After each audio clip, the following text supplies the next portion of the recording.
नमस्कार, मी विनय कांबळे. आपण पाहता 24 न्यूज. आवाज तुमचा, बातमी आमची. सध्या काही दिवसामध्ये आगामी स्थानिक स्वराज्य संस्थेच्या निवडणुका लागणार आहेत. त्यासाठी देगलूरमध्ये आपण जर विचार करायला गेला तर अनेक पक्ष जे काय की स्थानिक स्वराज्य संस्थेसाठी तयारी करताना आपल्याला दिसून येत आहे. त्यामध्येच सध्या राज्यामध्ये मराठा आरक्षण असेल आणि ओबीसी आरक्षण असेल आणि मुस्लिम आरक्षण, धनगर अशा अनेक आरक्षणासंदर्भामध्ये मोर्चा आंदोलन चालू आहे. त्याचा फटकारा येणाऱ्या स्थानिक स्वराज्य संस्थेमध्ये बसण्याची शक्यता आहे. त्यामध्येच देगलूर बिलोली विधानसभेचा जर आपण विचार केला तर देगलूर बिलोली विधानसभेचे आमदार जितेश रावसाहेब अंतापूरकर यांनी आता भारतीय जनता पार्टीकडून जरी निवडून गेले असले तरी ते गेल्या वेळेस काँग्रेसकडून निवडून आले होते. मात्र आता भारतीय जनता पार्टी काढल्यामुळे ती कशा पद्धतीनं आता आमदार म्हणून त्यांनी कशा पद्धतीने या देगलूर नगरपालिकेवर त्यांनी सत्ता भारतीय जनता पार्टीची आणणार आहेत का आणि त्यांना किती यश मिळणार आहे. तसं बघावं गेलं त्यांच्याकडून अजूनही अनेक गावामध्ये म्हणावा तसा विकास झालेला नाही. अनेक लोकांचं मते आहेत, त्याबद्दल आपण चर्चा करणारच आहोत. आता आपण या मिरर टाईममध्ये चर्चा करणार आहोत की येणाऱ्या ज्या काही स्थानिक स्वराज्य संस्थेमध्ये कशा पद्धतीनं महायुतीचे घटक पक्ष असतील किंवा महाविकास आघाडीचे पक्ष असतील तर स्थानिक स्वराज्य संस्थेवर स्वतंत्र निवडणुका लढण्याचं थोडंसं चित्र दिसतंय. तर त्याच्यामध्ये अजित पवार गटाला देगलूरमध्ये मोठ्या प्रमाणामध्ये यश, अनेक पक्षामध्ये त्या पक्षामध्ये अनेक जणांचे पक्षप्रवेश इन्कमिंग सुरू असले तरी आउटगोईंग शरद पवार गटातून होत आहे. तर दुसऱ्या बाजूला भारतीय जनता पार्टीमध्ये देखील इन्कमिंग मोठ्या प्रमाणामध्ये अनेक नेत्यांचं या ठिकाणी स्थानिक स्वराज्य संस्थेमध्ये त्यांना तिकीट वाटपासाठी त्यांना आमिष दाखवून अनेक जणांना प्रवेश केला जात आहे.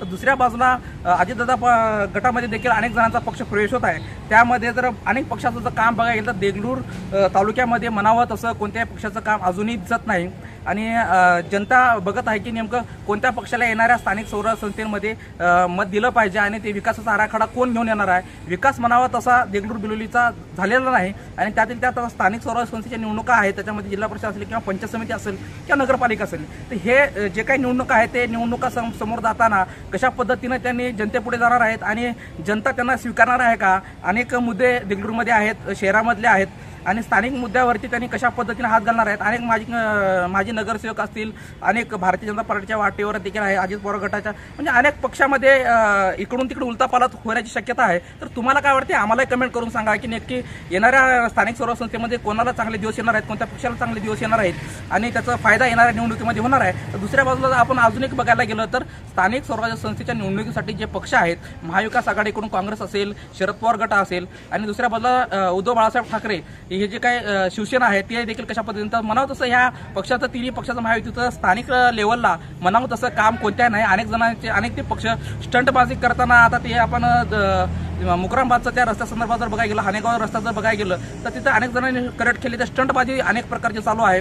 काही दिवसापूर्वी आपल्या देगलूर तालुक्यामध्ये किंवा बिलोली आणि मुखेडमध्ये अतिवृष्टी झाली होती. त्या अतिवृष्टीमध्ये अनेक जणांचे नुकसान झालेलं आहे शेतीचं. त्यामुळं पीक विमा असेल, त्यांना जी मदत पाहिजे तसं मुख्यमंत्री देवेंद्र फडणवीस असतील किंवा उपमुख्यमंत्री दोन्ही असतील त्या दोघांनी म्हणावं तसं निधी आणि राज्यसभेचे खासदार या ठिकाणी पाहणी दौरा केलेले आहेत, आमदार देखील पाहणी दौरा केलेले आहेत. त्याच्यामध्ये यामध्ये त्यांची अपेक्षा आहे की जास्तीत जास्त रक्कम आणि ज्याचं नुकसान झालेलं आहे शेतीमध्ये किंवा घरात नुकसान पडझडीमध्ये झालेलं आहे त्यांना तात्काळ मदत द्यावी असं अनेक शेतकऱ्यांचं म्हणणं आहे. तर त्याच बाजूला दुसऱ्या बाजूला केंद्रामधली देखील सत्ता भारतीय जनता पार्टीची आहे आणि राज्यामध्ये देखील आहे. तर त्यांना कशा पद्धतीने स्थानिक स्वराज्य संस्थेचे डोळ्यासमोर ठेवून निवडणुका त्यांना चांगल्या पद्धतीने मदत करणार का आणि विशेष पॅकेज या नांदेड जिल्ह्यासाठी देणार आहेत का येणाऱ्या दिवसामध्ये बघावं लागणार आहे. मात्र जसं स्थानिक स्वराज्य संस्थेच्या संदर्भात जर बघायला गेलं तर म्हणावं तसं पक्षाचं काम नाही आणि जे काही इतर पक्ष आहेत, वंचित बहुजन आघाडी आहे, MIM पक्ष आहे, जे काही अनेक संघटना आहेत ते संघटना कोणाच्या बाजूने राहतील आणि ती एका तिसरी आघाडी करतील का